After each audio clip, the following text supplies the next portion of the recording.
Hi, my name is Abigail Stolp, and I'm a freshman at USF, majoring in exercise science and kinesiology, and this is part 4 of my Global Goal 16 music video activity. The music video that I chose for this part was Where is the Love by the Black Eyed Peas. It was directed by group member will.i.am and released in 2009. The music video itself portrays the group members and various people of the LA community going around and questioning the lack of love in the world. They do so by putting question marks on various buildings and services within LA. I feel like this music video is connected to Global Goal 16 in that the goal itself aims to promote peaceful and inclusive societies, provide access to justice, and ensure that all institutions are accountable and effective. The Black Eyed Peas music video itself, I feel, portrays the act of these problems, and it shows their effort to bring about awareness and meaningful and thoughtful conversations on these topics in the hopes of, I feel, bettering the world around them.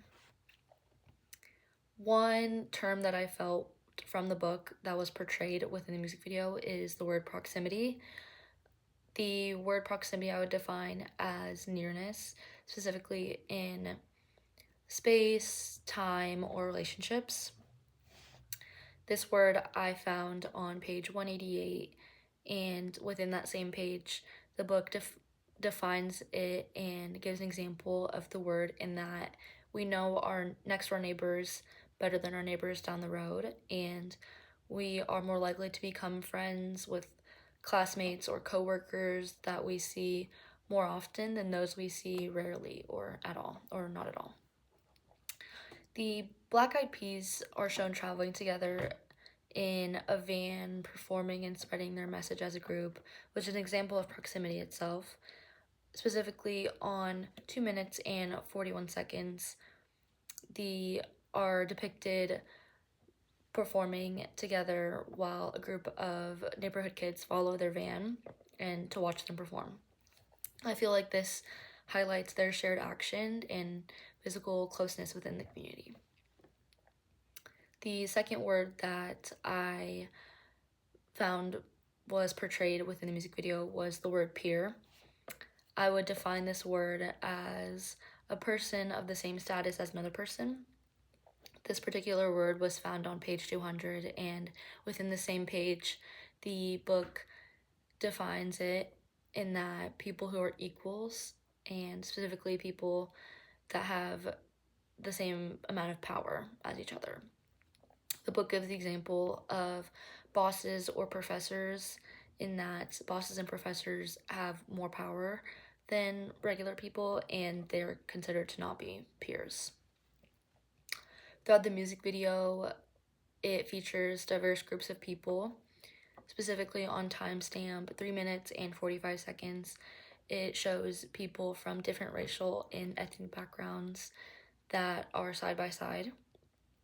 I feel like it suggests a peer-like relationship across social lines, and I feel it symbolizes inclusion and emotional connection, specifically within a community that is beneficial for fostering these good relationships. Then finally, the third word that I felt was portrayed was confirmation bias. This word I'm defining as only paying attention to information that supports our beliefs or opinions, and this word I found on page 168.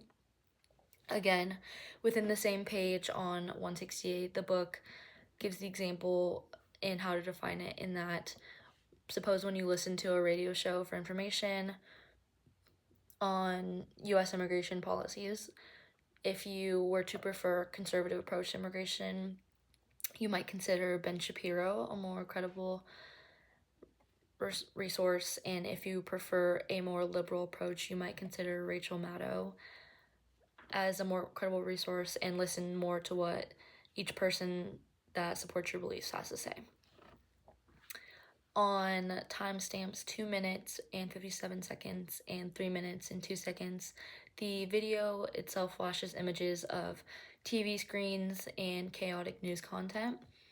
I feel like it symbolizes how the media can reinforce specific worldviews. I feel like it's definitely a reflection of confirmation bias, and it shows how people may consume media that confirms what they already believe rather than think critically and go about questioning it. In summary, I believe that the media plays a major role in bringing about thoughtful conversations on these topics.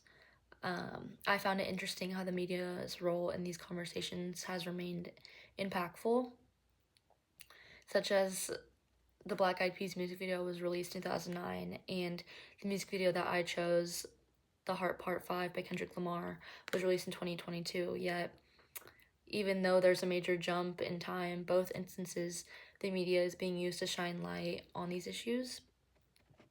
I think overall, this shows how the media is used intentionally, and it can challenge injustice, inform audiences, and inspire collective action across the globe. Thank you so much.